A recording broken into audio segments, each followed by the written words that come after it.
Yo, what's up guys, and welcome to another video here on Abster TCG. So this is my 100% best Giga Shad, Giga Broken, Tier 0, 100% win rate, will win you events and get you laid deck profile for Marshall Lee Teach. Jokes aside, this is my deck I've been playing for the last weeks on the ranked sim and some tournaments IRL, and I think it's been working really well. First of all, I just want to thank you all for the kind words on my last video. I do this content for fun, and it's really nice to see people appreciate it and maybe learn something from what I've been playing. So let's get into the deck. So this is my deck list, and this is the text I choose to play. Your text may not be in this video, and your text may be better than mine, but this is just what I've been feeling working for me and into the matchups you've been playing. And I think this deck still is unsolved and could need a lot more exploration from more people. So if you have text that maybe I don't play, please write in the comment section. Yeah, let's get into it. So first, I want to start with the searchers. So we play 4 Lafitte, we play 3 of the stage, and then we play 4 of this is or my era begins. I think that at least playing this ratio is mandatory. Maybe you could cut down of 1 my era begins, but one of the reasons I really like this deck is because how consistent it are and how reachable all colors in the deck are. For example, why I like this more than playing, for example, Shanks or Purple Luffy or Lucci is because your whole deck is searchable. So most of the games you will see what you need, or at least like the games on your hands. Now I've seen some people cut the stage because it's not a good card into Doflamingo, and I think you of course can do it. I just think the card is too good against the other matchups. Even if they're good, sometimes you need the added consistency with this card. And if you play into Doflamingo, you don't have to play it. You can just discard it with your leader. So if you want, you could cut down Maera to 3, but this is the ratios I play because I think the engine is strong enough to combat most decks. And then we go for the KO package. I play 4 Doq, 4 Van Auger. I only play 3 Laboon. And then for the events, I play 4 Finger Gun. Let's get into the screen. And 3 of the Black Hole, or Liberation is called on the simulator. So I think this is fairly standard. These cards are really good. I think the only like different things to other lists is I only play 3 Laboons. The reason why is because I feel like this card is good, but I don't feel like it's as good as people may think. For example, if you play into Doffy, it can be nice if you go Doq and then you go Laboon and then you rest and then you can KO anything in that matchup. But the problem is that Doffy will just go 7 at Laboon and get another card and it will die. So you lose it and you still have the same problem as before. But instead, if you have Van Auger on field, you will draw another card. So that's why I think Laboon is a little bit worse. So that's why I only play 3. And I never felt like I needed more. For Liberation, some people play 2. I play 3 because it's good in the mirror, and also it's good when you go for game. It's good against Doffy, and I just think like you have to play 3. And of course, 4 of the Finger Gun, it's like the really good trigger. It's really good against your bad matchups, Doflamingo and Purple Luffy, also into Belobetti, and it generally works against the bigger decks.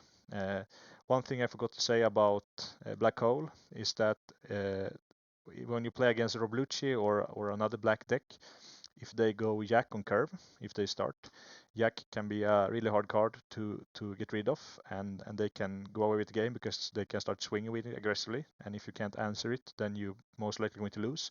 For example, if they go Yak into 9-cost Kaido, you get low on cards and you may lose the game from that. But when playing against Lucci, you can prioritize getting Black Hole together with a Laboon or with a Van Auger, and then you can KO Jack, because this negates the effect, then KOs. So if you have Van Auger or Laboon on it, it will still stick, and Jack will lose its effect, so it will go down to a 3 or 4 cost, so you can KO it with Black Hole.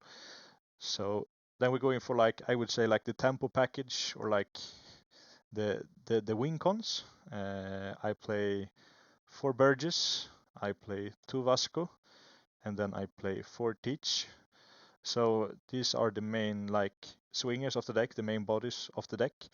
I see some lists not playing Vasco at all, and yeah, I've been trying lists without it, but I really like it at 2, because if you can stick a Vasco early, you can start swinging with your Burgess earlier, because then your opponent can't on up and attack on it if it's a 6 or a 7k maybe, because then you can just block and fuel your grave in more, so you get up counter to do it for the birds. So if you play against matchups when they go tempo and go board, you can swing with your birdies easier and slow down their aggression, so you maybe don't have to pitch cards and keep up. And then of course we have Teach. I don't think I have to explain this card. It's really good. It's when you start dropping these, it's when you really win the game. Yeah, and about that. Then for the 2Ks, I play triple Shiryu, and I play 4 of the Stronger.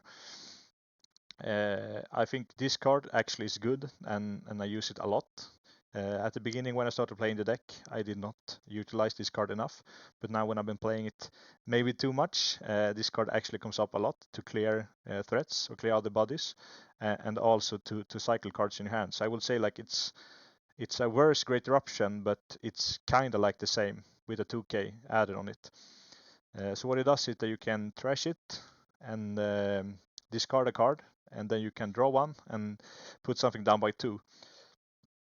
So in some scenarios, if you, for example, have Finger Gun and Van Auger, you can go Van Auger, you can play a Stronger, you can cycle a card, and then you can KO 10 cost. For example, Shanks opposing 10 cost Teaches or other big drops that you need to KO. And then we have Shiryu. I rarely play this card. If you play this card, you're probably in a losing position, or if you want to go wide to go for game against blockers.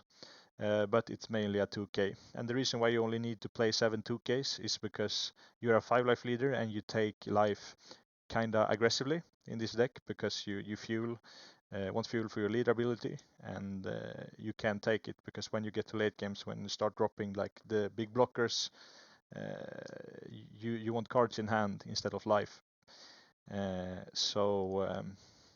that's why we only play 7 2ks. And then for last card, or like the tech I've heard most noise about, is that I play 4 Tempest Kick Sky Slicer. So what it does is that you can KO a character with a 0 cost, or a stage with a 3 cost or less. It has maybe come up like 1 time KOing something to go for game, and in the mirror actually it comes up to KO the opponent's stages. So you become more consistent than your opponent, because you get to dig through your deck, and they can't anymore because you took away their stage. But you mainly play it for the trigger. So the reason I play this over, for example, Ice Age, Tempest Kick, Yak, Mancheri, Bartolomeo, is because I felt all of those cards, maybe not Yak, but the other cards did not come up as often, and when they came up, I already most likely won the game, so I felt they would win more. When I was playing against Pluffy and Doflamingo, I always felt like I were 1 or 2 cards off to win the games in a lot of cases. So that's why I choose to play Sky Slicer, because it has a trigger to draw 2. So it's like a Sunny's Pilaf, but for black. And you can kind of compare it why you played Sunny's Pilaf in Sakazuki, because you get more cards. And also, it's not a brick in this deck because you have stage and your leader ability. So if you draw it or if you see it, you can just discard it, or you can cycle it with Hachinoso. So into Pluffy and Doffy, which are your worst matchups, you kind of need to see a card in trigger, sadly. You can win without them, but it really helps. So instead of having 4 triggers, that's good, you get 8, which makes your chances go up to combat your worst matchups. And they are also good against everything else because you get to draw 2 cards if you get them for trigger. So this is the deck profile.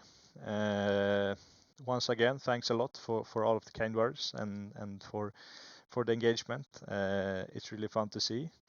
And please, as I said, comment down below if you have any suggestions to this deck list. If you have done well, I've seen, as I said, a lot of other lists that's done really well. But this is my take on the deck that has been working for me. And if you like the videos, please like and subscribe. I will try to do more content, maybe some more ranked games. Maybe I stream sometimes. I just have to get a better mic and a better webcam to do the video and produce the better content. And yeah, please like and subscribe, and see you in the next one.